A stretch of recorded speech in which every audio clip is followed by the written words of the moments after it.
Ele foi o livro que eu li mais rápido nesse ano agora de 2021. A resenha também que eu fiz aqui pro canal mais rápida, mais a jato, vamos dizer assim.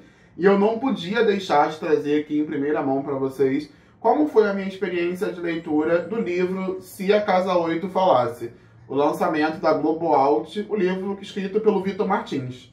Ficaram curiosos para saber como é que eu achei dessa obra? Vamos lá conversar um pouquinho sobre ela então. Oi, meu nome é Lennon e no vídeo de hoje eu vim conversar um pouquinho com vocês sobre esse grande lançamento que é o Se a Casa 8 Falasse, o novo livro do Vitor Martins. Mas antes de a gente começar a falar do livro especificamente, eu não posso esquecer de deixar... Eu não posso esquecer de pedir para que vocês já se inscrevam aqui no canal e já deixem aquele joinha.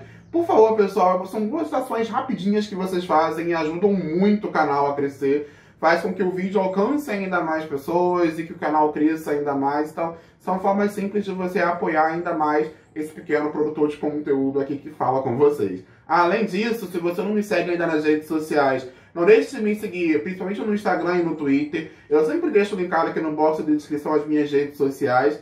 E é através delas que eu vou compartilhando com vocês diariamente como está sendo a minha experiência de leitura e também novidades com relação aos lançamentos editoriais. Ah, lembrando que eu também faço lives com sprints de leitura e produtividade na Twitch.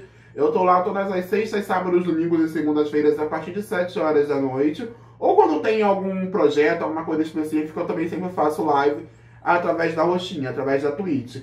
O Se a Casa 8 Falasse, eu li inclusive ele totalmente em live, então as pessoas que estavam lá comigo assistindo conseguiram ver online, em primeira mão, quais foram as minhas reações. Eu fui comentando como é que estava sendo a experiência de leitura do Se a Casa 8 Falasse, então não deixe de me seguir.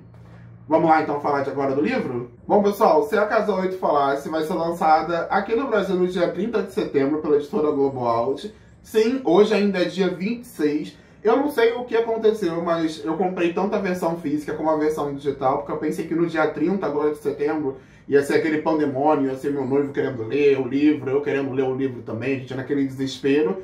Mas acabou que eu recebi o livro antes aqui em casa, ele chegou na sexta-feira. Então assim que ele chegou aqui, imediatamente eu já resolvi parar minha leitura atual. Eu estava lendo Entrevista com o Vampiro, eu resolvi paralisar e focar nessa obra. E em 2 dias eu consegui finalizar. E assim, pessoal, virou o meu livro favorito do Vitor Martins.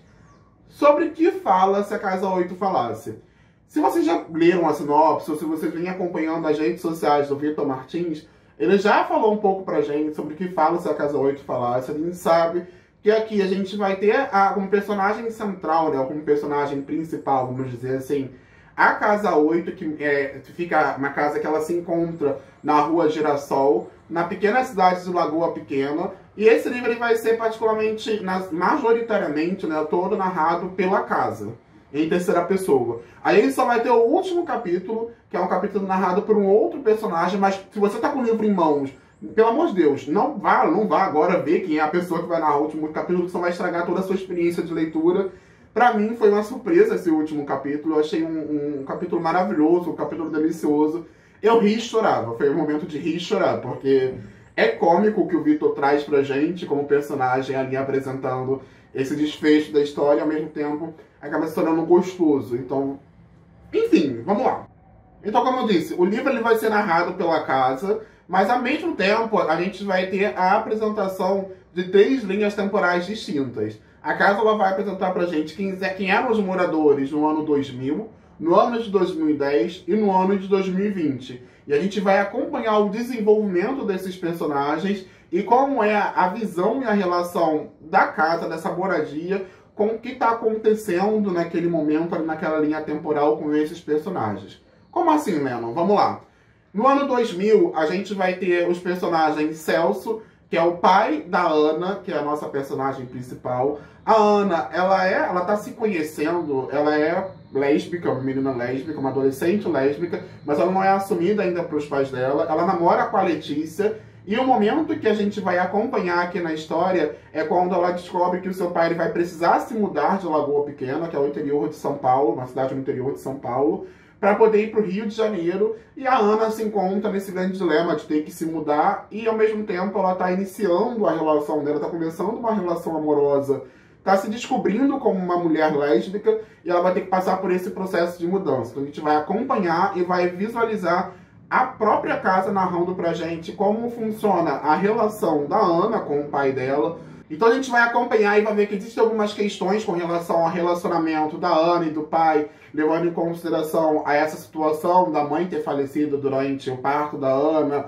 Ela se culpabiliza algumas vezes pelo fato da mãe ter falecido, ela não conhece muito da mãe, e é um assunto meio que inacabado entre eles. Então, durante toda a história da Ana, a gente vai acompanhar esse amadurecimento da personagem e como ela vai lidar com essas questões que acabam surgindo naquele momento ali para ela. No ano de 2010, a gente vai acompanhar o personagem Gregório, que é o Greg, que, assim, para mim é o personagem que mais me encantou, que eu mais me diverti, vamos dizer assim. O Greg, ele também é um menino homossexual, ele é gay. Ele não mora em Lagoa Pequena, ele não mora na Casa 8, mas ele vai passar uma temporada com a tia que reside na Casa 8, em Lagoa Pequena. Os pais dele, ele está passando por um processo de divórcio, ele não tem um bom relacionamento também com os pais. E esse não tem um bom relacionamento, pessoal, entre milhões de aspas, tá? Porque ele narra pra gente que a família dele, ela é uma família de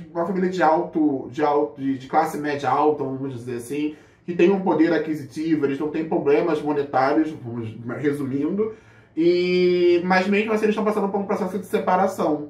Ele não tem um contato muito aberto com os pais, é tudo muito organizado entre eles, eles acham que o Gregório tem que ficar totalmente distante da situação. E essa visão de que o filho precisa ficar parte da situação acaba sendo vista pelo Gregório como distanciamento da relação dos pais. Então, ele não tem uma grande proximidade com os pais. Além de que o Gregório ele também narra pra gente, quando ele tá no mesmo local que os pais, que a mãe, ele tem uma necessidade muito grande de ser perfeito, de não ser um menino, de não errar, ou de fazer tudo certinho, e até mesmo de falar abertamente com relação à sexualidade dele, ele tem essa dificuldade com os pais, ele não é assumido 100% pros pais. E aqui no livro a gente vai acompanhar esse período que o Gregório passa com a tia dele, e dentro desse período a gente também vai ver como é que vai se desenvolver, né, a relação dos dois, porque inicialmente a tia do Gregório era uma tia meio ranzinza, uma tia meio que não estava muito feliz de receber o seu sobrinho ali, porque ele é uma criança, ela não gosta muito de criança. E ao mesmo tempo a gente vai ver também como é que vai ser o Gregório, né, vivendo e convivendo com as pessoas naquela cidade, que é a cidade de Lagoa Pequena, que é uma cidade do interior de São Paulo, uma cidade pequena. E aí ele vai ver como é que é a relação social, ele vai conhecer o Thiago, que é o filho da menina que vem de Quentinha da cidade. Ele descobre que o Thiago também é gay, ele começa a se relacionar com ele, começa a criar uma amizade. E junto com a tia e com o Gregório também mora o Keanu Reeves, que eu acho maravilhoso, eu tenho dificuldade de falar o nome, mas é o cachorro vira-lata da tia, é um personagem fofíssimo. Eu acho maravilhoso a forma como o Vitor ele consegue incluir personagens secundários ou personagens que são importantes para a história de certa forma, mas que são importantes de uma maneira fofa, sabe? Ele é um personagem importante para a construção dos personagens principais. A gente vai ver como é que se deu aí o momento em que a tia do Greg resolveu ter um cachorro, resolveu adotar o Keanu Reeves. Então, assim, é muito fofo você ver essas pequenas coisas e a forma como o Vitor consegue desenvolver aqui na história dele. E o nosso terceiro momento temporal, que é narrado aqui no livro, acontece no ano de 2020, ou seja, um período em que a gente está passando pela pandemia do coronavírus. E a gente vai ter o personagem do Beto, que é o Roberto. Ele tem sonhos de ir para a cidade grande, de ir para a capital de São Paulo, ou de se mudar para ser um fotógrafo profissional. Ele também é um gay assumido. A mãe dele é psicóloga, ele só mora com a mãe nesse momento. A gente começa a história dele sabendo que ele mora com a mãe, mas que ele tem uma irmã mais velha que reside na capital do Rio. E como a gente começa sendo apresentada a história já no momento de pandemia, a gente vai ver como é que é a relação do Greg com a mãe dele, sendo psicóloga. E aí tem muitas aquelas questões também dos preconceitos, ou até mesmo dos preconceitos, né? Ou daquela visão que a gente tem de psicólogo, que sempre tem as coisas prontas para resolver o problema. E eu fiquei imaginando, eu falei, gente, como é que seria a minha relação com a minha mãe se ela fosse psicóloga, sabe? Eu acho que isso traz toda uma diferença para a relação dentro daquele ambiente, e isso foi muito legal e muito curioso de parar para pensar. A Laura, que é a irmã dele, ela mora e reside na capital de São Paulo, mas durante a pandemia, no início da pandemia, ela resolve voltar para o interior. Eu acho que foi uma ação, né, realizada por muitas pessoas no início da pandemia, que viram que a gente não ia ter período para terminar, e estava tudo muito incerto, as pessoas voltaram para o próprio lar, né? Voltaram para casa dos pais, para se sentir mais acolhido e para também passar por todo esse turbilhão de coisas que aconteceram e que vem acontecendo, pois estamos ainda em pandemia, a pandemia infelizmente ainda não acabou, inclusive vacine-se, quem não se vacinou ainda, por que não se vacinou? Tá esperando o quê para se vacinar? Tomem vacina, pessoal. Então assim, achei bem interessante como o Vitor ele conseguiu trazer um tema muito atual para a história dele. De uma maneira... Então tá, vamos lá, pessoal. De uma maneira geral, eu apresentei para vocês todos os personagens dessa obra e como é que a gente vai... Como é que funciona esse quebra-cabeça? Como é que funciona a narrativa do livro? A cada capítulo a gente vai acompanhar um momento específico ou alguma questão específica de cada personagem e a gente vai vendo como se fosse uma roleta. A gente tem o primeiro capítulo apresentando a história da Ana, o segundo capítulo apresentando a história do Gregório e o terceiro apresentando a história do Beto. No quarto capítulo a gente já volta para a história da Ana, dando continuidade. Então assim, essa narrativa, ela me deixou um pouco desconfortável em determinados momentos, mas é por uma questão pessoal. Eu particularmente não gosto muito de ler livro como se eu fosse ficar em que ele tem ele é intercalado, presente, passado, um personagem e outro personagem. Mas isso é muito por conta de como eu fico ansioso, de como eu fico querendo saber. Eu sei que isso é uma ferramenta, eu sei que é o ideal, né, que o autor ele faz isso como uma ferramenta para que prenda o leitor, para que a gente queira saber o que vai acontecer, mas isso me deixou um pouco incomodado, principalmente porque teria mais 2 capítulos pela frente para saber no próximo o que tinha acontecido com aquele personagem ali que eu estava lendo. Às vezes eu tinha vontade até de pular os capítulos para já saber o que aconteceu. Mas não é nada que tenha atrapalhado na leitura e nem na minha experiência de leitura, né, nem da obra. E assim, vamos falar um pouco separado dos arcos centrais, dos pontos principais dessa obra, e eu vou justificar para vocês, explicar para vocês o como cada personagem, cada narrativa que tem aqui nessa obra mexeu comigo e conseguiu me tirar, me desestruturar de alguma forma e me fazer ficar pensando milhões de pensamentos, como diz a Perla. Falando da Ana especificamente, o que mais me chamou a atenção na personagem é a questão da mudança. Ninguém, e ela fala isso muito abertamente, acho que as pessoas, acho que todo mundo basicamente, tem um pouco de dificuldade de lidar com a mudança e de ficar se perguntando e se, como é que vai ser o futuro. E eu fico me perguntando principalmente como é que é lidar com a mudança, sabendo que o que você tem no presente é o que você considera essencial, é o que você considera principal. Que toda mudança, né, ela acaba gerando uma perda. E isso fica muito evidente, pra gente ficar muito claro com a história da Ana. Então, a história da Ana, ela traz esses questionamentos pra gente, faz a gente avaliar muito a importância da mudança e o que a gente precisa fazer, o que a gente precisa entender e compreender com relação a encerrar ciclos, iniciar ciclos novos, a avaliação de prós e contras, e tudo isso veio junto com a história da Ana da maneira mais fofa possível, porque a forma como vai sendo desenvolvida a relação da Ana com o pai dela, até o momento em que ela se assume para o pai, em que ela traz a Letícia em casa para apresentar para o pai, não como uma amiga, mas sim como uma pessoa que ela está namorando, uma namorada dela. A gente vai acompanhar e vai ver como é que se dá a relação delas nesse período, e aí a gente consegue identificar a presença de telefone, né? Elas se ligando, elas fazem muito contato através de telefone residencial. Tem momento em que a Letícia ela precisa ir correndo visitar a Ana. Ela vai de bicicleta, não tinha Uber naquela época, não tinha telefone naquela época. E tá bem interessante ver essas questões temporais muito presentes aqui no livro. Com relação ao Gregório, a questão da linha temporal, a gente vai conseguir identificar através da presença de uma locadora. A tia do Gregório ela é dona de uma locadora no ano de 2000. E a gente vai acompanhar como é que é essa relação do Gregório estando na casa da tia durante um tempo, cuidando da locadora pra tia e avaliando que, gente, em 2010 a gente tá aí iniciando a era dos streamings, chegando Netflix, tem Amazon Prime, tem milhões de streaming, não tem mais a presença de locadora, não tem mais a necessidade de locadora.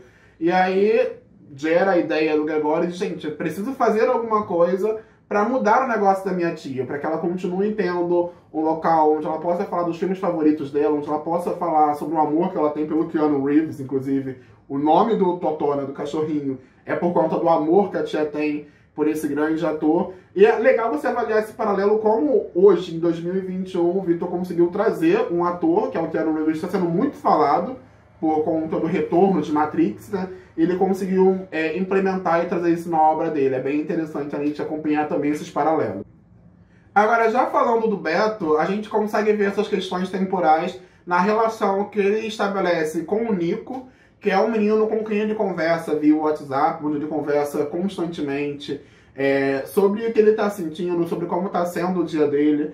Mostra também a relação do Beto com as redes sociais, e eu achei bem interessante que tem um momento do livro em que a mãe do Beto questiona se está tudo bem com ele. Ele fala, tá tudo bem, tá tudo ótimo, e ela mostra algumas mensagens que ele vem postando na rede social, que é basicamente como se fosse um Twitter, vamos dizer assim, em que ele fala que tá tudo mal, tá tudo ruim, em que ele fala, em que ele se autodeprecia, vamos dizer assim, e é o que a gente vê acontecendo muito nas redes sociais, né? As pessoas usam as redes sociais para um momento de autodepreciação, para só falar coisas pesadas. A gente consegue perceber essa questão sendo apresentada quando a gente olha aí o desenvolvimento do personagem Beto. Além disso, até mesmo a relação que é estabelecida entre esses personagens, entre o Beto e o Nico, é uma coisa muito temporal, muito datada. Ah, Leno, você está me dizendo então que não tinham pessoas que se relacionavam como o Beto e o Nico se relacionavam lá em 2000? Não, eu sei que existia. Mas a forma como eles lidam com essa situação, com o fato de os dois se gostam, os dois têm um carinho muito grande um pelo outro, mas existe a distância. O Nico mora em Brasília, o Beto mora em Lagoa Pequena. E a forma como eles conversam sobre a relação deles é uma forma muito madura. Eu fiquei até me questionando, falei, gente, eu teria essa maturidade para conversar assim? E, na verdade, a gente sabe que tudo faz parte do desenvolvimento, de uma construção. Só se questionar se a gente passaria por isso, a gente teria essa mesma visão, né? Não cabe muito, não cabe muito ali, não vale muito a pena. Mas além de mostrar a relação do Beto com o Nico, a gente também vai acompanhar como é que é o desenvolvimento da relação familiar do Beto. E aí uma coisa engraçada, ele tem a irmã, que é a Laura, mas a gente consegue identificar também como a nossa rotina, como o nosso dia a dia, né, nossa vida, acaba afastando a gente da nossa família. E esse momento da pandemia, que estava todo mundo em casa, todo mundo reunido, foi o momento em que houve esse choque. E a gente vai acompanhar muito esse choque quando o Beto ele começa a se relacionar com a Laura, eles resolvem ter a ideia, resolvem não, a mãe obriga praticamente eles a todo dia fazerem uma coisa diferente juntos, e a gente vai acompanhar esses irmãos se conhecendo e falando abertamente também sobre questões muito mais sérias, como é que é a rotina da irmã na cidade grande, que o Beto ele tem a visão de que é a rotina perfeita. Não, mas a irmã trabalha muito, a irmã vive trabalhando, vive estudando, vive com a cara no computador, a todo momento ela tá ali trabalhando, tá com o computador, então assim, a gente acaba acompanhando também um pouco dessa quebra da visão e do conceito que existia de cada um daqueles familiares ali dentro daquele ciclo, e como é que vai se dar também o desenvolvimento e a aproximação entre eles. Isso que eu achei muito interessante. Bom, pessoal, fechando tudo. Lemon, como é que funciona então a visão da casa? Onde entra a casa nessa história? Tudo que eu apresentei aqui para vocês, durante a narrativa, durante a leitura, a gente vai ter essa narrativa sendo feita pela casa. O primeiro capítulo ele é narrado em primeira pessoa, a casa ela tá falando dela mesma. E no último capítulo, como eu já disse, vai ser um outro personagem que vai narrar o desfecho dessa história. A casa, pessoal, ela tem um humor meio ácido, ela é muito irônica, ela tem algumas tiradas durante a narrativa dela que, assim, eu gargalhava, eu ria tanto. E até algumas brincadeiras do tipo, eu sou uma casa, se eu tivesse sentimentos, eu estaria chorando nesse momento. É bem legal a gente ver essa personificação da personagem da casa, vamos dizer assim. Ao mesmo tempo a gente vê também como a casa ela vai se relacionando com os acontecimentos. Eu não vou falar aqui agora o desfecho, né, e o que a gente entende dessa personagem principal, entre milhões de aspas, ser a casa, que eu acho que é válido cada um ter a sua experiência, cada um identificar e avaliar o desfecho dessa história, a forma como vai bater em si. E aí, para não deixar vazio, eu queria compartilhar com vocês o porquê eu chorei compulsivamente com o final dessa história e como acompanhar a história desses três personagens e ver a casa narrando isso foi importante para mim. Eu cresci numa casa em Ricardo de Albuquerque, é um bairro, subúrbio do Rio de Janeiro. Durante toda a minha infância, minha adolescência, eu passei nessa casa e quando eu tinha meus 14, 15 anos, vamos dizer assim, eu me mudei para a região dos lagos, eu fui para morar em Unamá, Cabo Frio, com meus pais, e eu tive esse momento de me despedir da casa, da mudança repentina, de ir para um lugar totalmente diferente, de ir para um espaço totalmente diferente. E eu lembro, gente, como se fosse hoje, do momento da casa estar vazia, de eu estar sentado no chão da sala com a minha avó, e a minha avó falecida, né, já que falei da minha avó em alguns vídeos aqui, ela tá pensando, avaliando tudo que foi vivido ali naquela casa. Minha avó ela não morava com a gente, mas ela foi ajudar na mudança. E basicamente ela sempre ia final de semana ajudar minha mãe a fazer salgado. Então eu tive esse vislumbre, esse flash de olhar para minha avó e ver a minha avó falando da casa, de tudo que foi vivido. Ela falou, tanta coisa que a gente já viveu aqui nessa casa, tantos momentos que a gente já passou aqui nessa casa. Eu já vim aqui, já dormi com você sendo criança, que minha avó sempre dormia no meu quarto. Quando você era criança, quando você era adolescente, tinha medo de dormir no seu quarto. Então, assim, a minha avó, ela narrou pra mim os acontecimentos que tinham acontecido ali naquela casa, tudo que aconteceu. E eu lendo esse livro, ficou muito claro pra mim a importância que o espaço que a gente vive, o espaço que a gente convive, ele tem pra gente, a marca que ele deixa de certa forma. E é bem legal ver que o Vitor ele teve essa ideia de escrever o Se a Casa 8 Falasse nos anos 2020. Então, ele mostrou pra gente o quanto várias histórias podem acontecer e acontecem dentro de um espaço único. Tudo que é narrado aqui nesse livro acontece dentro da casa. A casa ela não tem como visualizar o que está acontecendo fora dela, o que está acontecendo na lagoa. Então, assim, tudo é dentro da casa, a gente consegue visualizar a quantidade de coisas, a quantidade de acontecimentos, de questões que surgem com esses personagens num único ambiente. E além de ter convivido, né, como criança e adolescente, eu fui para Unamar e depois de um tempo precisei voltar a morar no Rio, porque no Rio a gente sabe que tem maiores facilidades, né, de conseguir emprego. Então, já adulto, eu tive a oportunidade de voltar para casa onde eu morei quando eu era criança e adolescente. Eu fiquei morando com os meus tios, o que é bem curioso, assim como o Gregório morou com a tia, eu fiquei morando um tempo com os meus tios. E eu percebi o quanto a minha relação, a minha interação com aquele ambiente, com aquela casa, mudou totalmente, muito por conta da família que estava ali. Por mais que fosse minha família, né, minha tia, meu tio, meu primo, não era minha mãe, não era meu pai, a forma como eles interagiam com a casa, a forma como eles viam os cômodos da casa, as situações que aconteciam, era uma forma totalmente diferente. Então, assim, eu consegui entender de uma forma bem ampla e bem completa o que o Vitor quis dizer, o que o Vitor quis trazer pra gente, tendo como personagem central aí a casa. Então, assim, eu terminei esse livro chorando horrores, e é um choro de felicidade, e é um choro muito mais introspectivo, sabe? Aquilo que você para pra olhar pra você mesmo, quando você tá lendo um livro e vê personagens que tiveram um desenvolvimento muito bacana, ou que tiveram questões muito humanas. A gente sabe que o Vitor traz muito isso no livro dele, né? Ele traz questões que são questões humanas. A gente vê que os personagens, eles são personagens muito humanos, né? São personagens que passam por questões que a gente passou, que a gente pode passar, questões que a gente vê os nossos amigos passando. Então é muito interessante ver isso numa literatura, principalmente na literatura para jovem, né? Uma literatura YA contemporânea, jovem adulto. Então, assim, leiam, pessoal, dei 5 estrelas, favoritado, isso era meio óbvio. Eu quero muito que assim que vocês terminarem de ler essa obra, vocês comentem aqui comigo o que vocês acharam. Se você não leu ainda, ou se você ficou curioso, não deixe de comentar aqui também o que você está esperando dessa obra, o que você achou dessa resenha, se teve alguma coisa que ficou ainda em aberto para você, se você quer tirar alguma dúvida, um momento e o espaço que você tem para tirar essas dúvidas, para vir conversar comigo, é aqui nos comentários. Não deixe de comentar esse vídeo. Só para a gente conseguir fechar o vídeo com chave de ouro, eu queria mostrar para vocês os brindes que vieram junto com o livro. Além de ter recebido esse livro lindo, que é essa ilustração, a capa, ela é do Ian. Eu vou deixar aqui embaixo o Instagram do Ian, que é o ilustrador que fez essa capa. Eu sou apaixonado pelo trabalho do Ian. Eu já conversei com o Ian algumas vezes pelo Instagram. Então, assim, vale a pena vocês conferirem o trabalho dele também. Então, aí nesse livro, com essa capa maravilhosa, com essa história incrível, eu recebi também esse cartão postal de Lagoa Pequena, que eu achei fofíssimo. Deixa eu mostrar aqui pra vocês. É um cartão postal mesmo, tá vendo? Bem fofinho. E além disso, a gente ganhou também essa necessaire. E aí todo mundo que comprou na pré-venda ganhou, com ilustração do próprio Vitor. Então todos esses desenhos que tem aqui, a casa, o cachorro, o sol, a câmera, é do próprio Vitor. E, pessoal, essa necessaire, ela cabe exatamente, é do mesmo tamanho do Kindle. Então, assim, já ganhei uma capinha pro Kindle maravilhosa. Então, pessoal, espero que vocês tenham gostado do vídeo. Fica aí a minha grande sugestão. Muito obrigado por quem assistiu o vídeo até aqui. Um grande beijo pra vocês.